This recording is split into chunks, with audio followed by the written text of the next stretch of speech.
अस्सलाम वालेकुम व्यूअर्स, मैं हूं अरसलान मनी मैग्नेट चैनल से।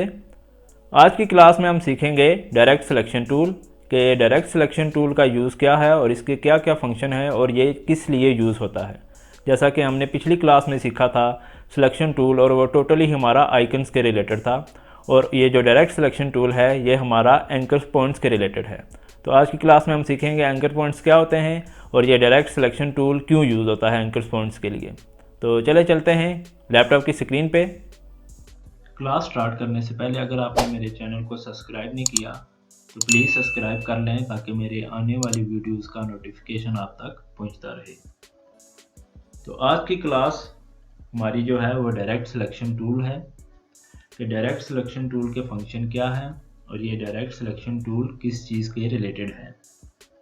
जैसा कि हमने पिछली क्लास में सीखा था सिलेक्शन टूल, और वो सिलेक्शन टूल टोटल ही आइकन्स के रिलेटेड था कि कैसे आप किसी आइकन को छोटा बड़ा कर सकते हैं, उनकी कॉपी ले सकते हैं, उनको मूव कैसे कर सकते हैं।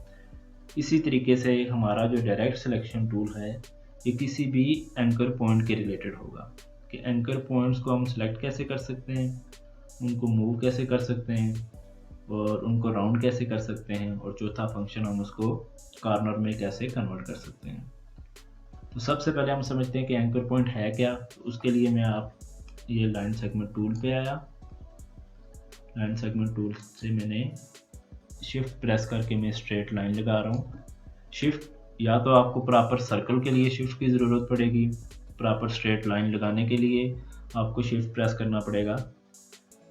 तो अगर मैं ऊपर जा रहा हूँ डायरेक्ट सिलेक्शन टूल पे, तो डायरेक्ट सिलेक्शन टूल से अगर मैं इस लाइन के करीब लेके आ रहा हूँ तो देखें ये कर्सर के साथ ही ऊपर हमारे पास पाथ लिखा हुआ आ रहा है। इसी तरीके से अगर मैं इस कॉर्नर के ऊपर रख रहा हूँ, ये जो डॉट नज़र आ रहा है आपको, अगर इसके ऊपर मैं कर्सर को रख रहा हूँ तो देखें हमारे पास एंकर लिखा हुआ है, और ये जो डॉट है हमारे पास ये एंकर पॉइंट हो गया। इसी तरीके से हमारे पास ये जो लेफ्ट वाला डॉट है, अगर इसके ऊपर मैं कर्सर रख रहा हूँ तो देखें हमारे पास एंकर लिखा हुआ आ रहा है। तो ये हमारे पास एंकर पॉइंट्स हो गए, और जो सेंटर वाली लाइन आपको नज़र आ रही है ये हमारे पास पाथ हो गया। अब इन एंकर पॉइंट्स को हम मूव कैसे करेंगे, आइए आपको मैं वो सिखाता हूँ। सबसे पहले मैंने रेक्टेंगुलर टूल से एक रेक्टेंगुलर बनाया, ठीक है। उसके बाद मैं ऊपर गया हूँ, यहाँ से मैंने कलर कर दिया ब्लैक। अब मैं इसको ड्रैग करके थोड़ा ऊपर की तरफ लेके जा रहा हूँ। अगर मैं ये ले रहा हूँ डायरेक्ट सिलेक्शन टूल, अब मैं चाह रहा हूँ कि ये वाला पॉइंट मैं सिलेक्ट करूँ और इसको मूव करके मैं इधर लेके आऊँ।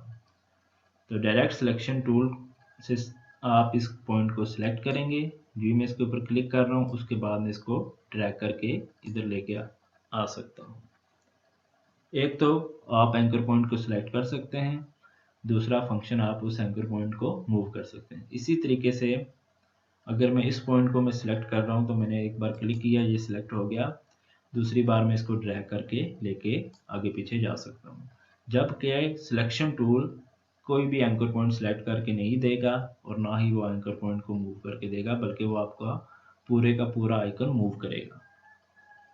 अब इसी तरीके से कभी कभी हमें ज़रूरत पड़ जाती है कि कोई ना कोई एंकर पॉइंट्स हमने स्मूथ करने होते हैं। जब आप लोगोस बनाएंगे तो उनमें ये चीज़ें आप अप्लाई करेंगे। तो इसी तरीके से अगर मैं इस पॉइंट को सिलेक्ट कर रहा हूँ तो ये हमारे पास ऊपर कन्वर्ट लिखा हुआ है। एक हैंडल जो हमारे पास होगा आप उससे स्मूथ कर सकते हैं, दूसरा आप उसको कॉर्नर में कन्वर्ट कर सकते हैं। तो अगर मैंने इसको सिलेक्ट किया, सिलेक्ट करने के बाद ये ऊपर में इस स्मूथ वाले आइकन को क्लिक कर रहा हूँ तो देखें हमारे पास ये जो एंकर पॉइंट है ये थोड़ा स्मूथ हो गया। इसी तरीके से आपके पास ये ऊपर हैंडल आ रहा है, इस हैंडल से आप इसकी भी साइज़ शेप चेंज कर सकते हैं। इसी तरीके से लोअर हैंडल से भी आप कर सकते हैं। इसी तरीके से मैं चाह रहा हूँ कि ये जो लेफ़्ट साइड पे एंकर पॉइंट आ रहा है मैं इसको स्मूथ करूँ। आपने सबसे पहले इसको सिलेक्ट करना है, सिलेक्ट करने के बाद इस वाले आइकन पे क्लिक करना है और ये आपका एंकर पॉइंट स्मूथ हो जाएगा। ये भी हैंडल्स हमारे पास आ रहे हैं जिससे आप इनकी शेप चेंज कर सकते हैं। इसी तरीके से कभी कभी हमें ज़रूरत पड़ जाती है कि एंकर पॉइंट्स को हम कॉर्नर में कन्वर्ट करें। तो उसके लिए अगर मैं ये चाह रहा हूँ कि ये वाला जो पॉइंट है मैंने इसको कॉर्नर में कन्वर्ट करना है, तो सबसे पहले मैं इसके ऊपर क्लिक करके इसको सिलेक्ट करूँगा। सिलेक्ट करने के बाद ये कन्वर्ट वाले ऑप्शन पे जाऊँगा। जो ही मैंने इसके ऊपर क्लिक किया, देखें ये कॉर्नर में कन्वर्ट हो गया। इसी तरीके से अगर मैं इस वाले पॉइंट को कॉर्नर में कन्वर्ट करना चाह रहा हूँ, तो सबसे पहले मैंने इसको सिलेक्ट किया। सिलेक्ट करने के बाद इस कॉर्नर वाले पे क्लिक किया, तो देखें हमारे पास ये वापस कॉर्नर शेप में आ गया। तो 4 फंक्शन है इसके। एक, एंकर पॉइंट को हम सिलेक्ट कर सकते हैं। दूसरा, एंकर पॉइंट को हम मूव कर सकते हैं। तीसरा, किसी भी एंकर पॉइंट को हम स्मूथ कर सकते हैं। और चौथा फंक्शन, हम उसको वापस कॉर्नर में कन्वर्ट कर सकते हैं। तो उम्मीद है कि आज की क्लास आपको समझ आई होगी। कोई भी क्वेश्चन हो फाइबर के रिलेटेड, इलस्ट्रेटर के रिलेटेड, आप मुझसे पूछ सकते हैं। तो मिलते हैं नेक्स्ट वीडियो में, तब तक के लिए अल्लाह हाफिज़।